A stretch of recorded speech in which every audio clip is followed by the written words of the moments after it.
Behind the RedLine, Episode 90. The Bus Stop Rapist Killer. Malcolm Rewa, New Zealand, 1987 to 1996. He didn't chase women, he waited for them. Bus stops are designed for waiting. They are public. They are predictable. They are where people stand still. In New Zealand, during the late 1980s and early 1990s, women began to be attacked at bus stops, places meant to be neutral, safe, and temporary. These were not robberies. These were not impulsive assaults. They were planned. The man responsible would become known as the Bus Stop Rapist, a name that would eventually feel inadequate, because rape was not the end of his violence. It was the beginning. Malcolm Rewa was born in 1957 in New Zealand. By adulthood, he lived a life that appeared unremarkable. He worked, moved through cities, and blended into everyday routines. But beneath that surface was a fixation that would define his crimes.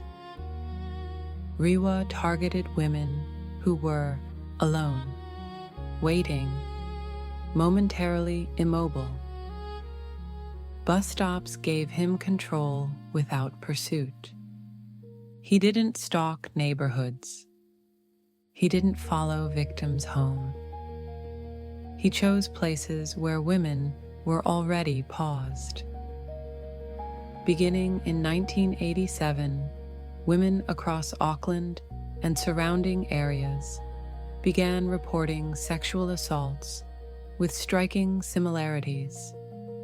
The attacker approached women waiting at bus stops, used sudden force or threats, abducted them briefly, sexually assaulted them, then released them alive. This pattern repeated again and again. Some victims were street-based sex workers. Many were not. What connected them was location, not lifestyle. Rewa's victim pool crossed social lines, but his hunting ground never changed.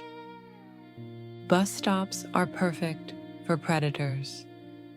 They are predictable in time and location, often poorly lit, designed for brief isolation, normalized as safe.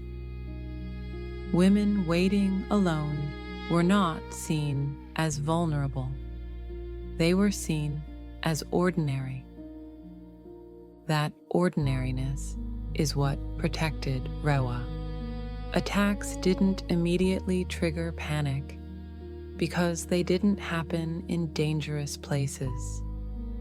They happened in places everyone used. Over nearly a decade, Malcolm Rewa raped at least 25 women, though the true number may be higher.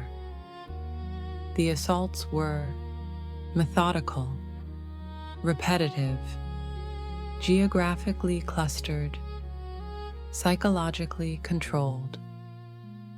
Victims reported similar tactics, similar language, and similar sequences of events.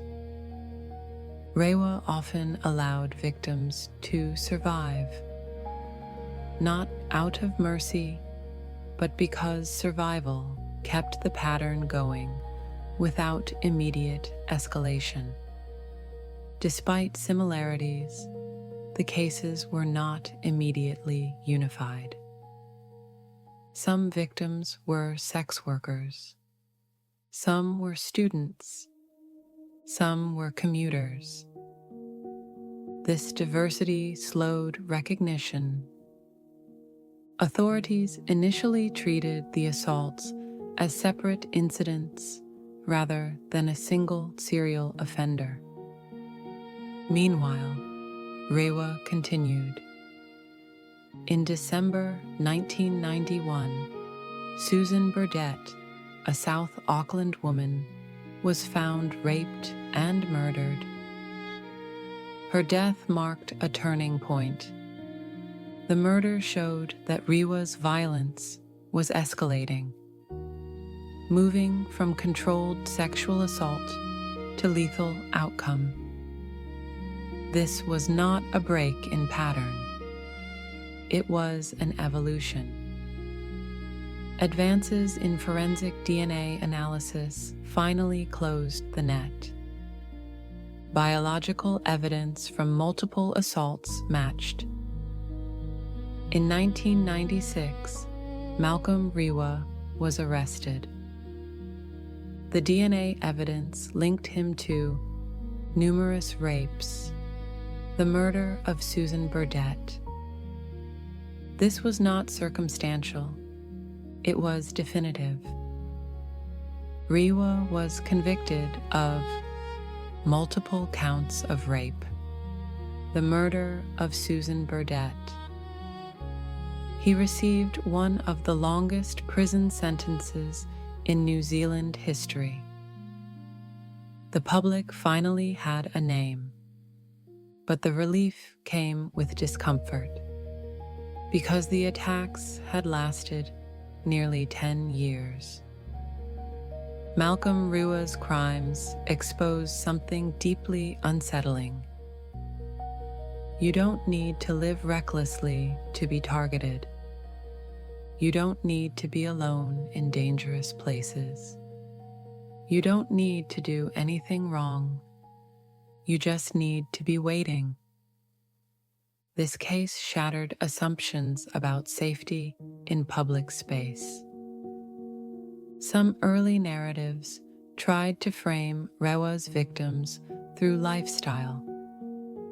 That framing failed, because bus stops do not belong to one group of women. They belong to everyone. Rewa did not exploit sex work alone. He exploited routine. Malcolm Rewa is imprisoned. Bus stops remain. The lesson of this case is not paranoia. It is awareness. Violence doesn't always chase. Sometimes it simply waits. Behind the Red Line exists to tell the stories that change how we see ordinary places, and to remind us the most terrifying crimes don't happen in the dark corners. They happen where we pause, trust, and assume we're safe.